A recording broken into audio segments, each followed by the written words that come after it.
নমস্কার বন্ধুরা, আজ আমি চলে এসেছি একটি নতুন রেসিপি নিয়ে, যার নাম আলু দিয়ে ছোট কাঁকড়ার কষা। এখানে আমি কাঁকড়াগুলোকে কেটে নিয়েছি পরিষ্কার করে, তারপরে আমি আলুগুলোকে ডুমো ডুমো করে কেটে নিয়েছি।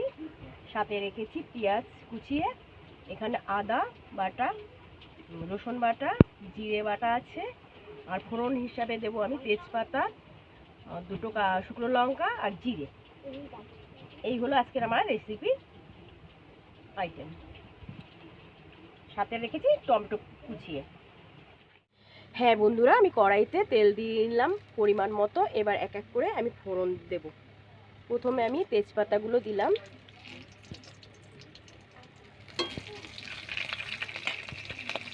শুকনো লঙ্কা দিলাম,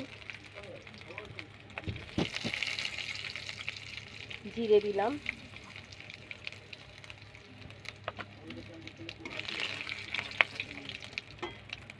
পেঁয়াজ কুচনোগুলো দিয়ে দিলাম,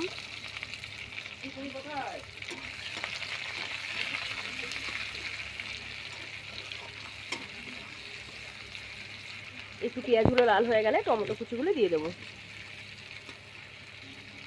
দেখতে পাচ্ছেন পেঁয়াজগুলো লাল লাল লাল করে ভাজা হয়ে গেছে। এবার আমি টমেটো কুচিগুলো দিয়ে দিলাম কড়াইতে। এবার আমি আদা বাটাটা দিয়ে দিলাম, রসুন বাটাটা দিয়ে দিলাম, এখানে 3-4টে কাঁচা লঙ্কা রেখেছিলাম, সেগুলো আমি দিয়ে দিলাম।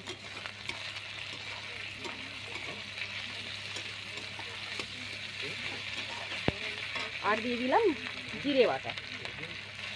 এবার আমি একটু কষিয়ে নেব মশলাটা। নুন দিলাম পরিমাণ মতো,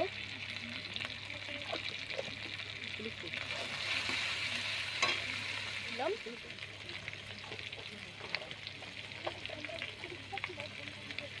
একটু কালার যাতে ভালো করে আসে তার জন্য একটু লঙ্কার গুঁড়ো দিলাম, অল্প করে দিলাম, পরিমাণ মতন দিয়ে নেবেন আপনারা। যে যেরকম ঝাল খাবেন সেরকম দিয়ে নেবেন।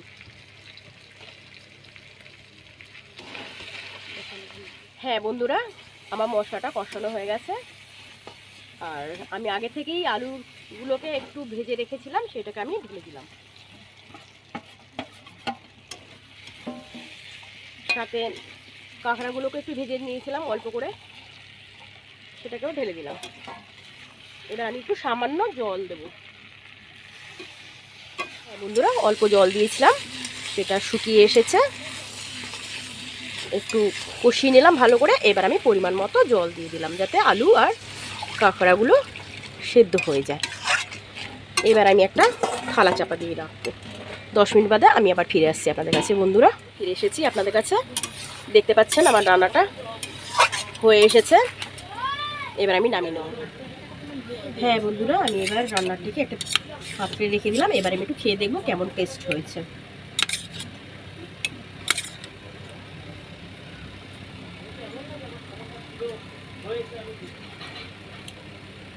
খুব সুন্দর হয়েছে। আহা, এই রান্নাতেই ভাত খাওয়া শেষ হয়ে যাবে। নমস্কার, আজকে আমি শেষ করলাম আমার রেসিপিটা কাঁকড়া দিয়ে আলু দিয়ে কষা।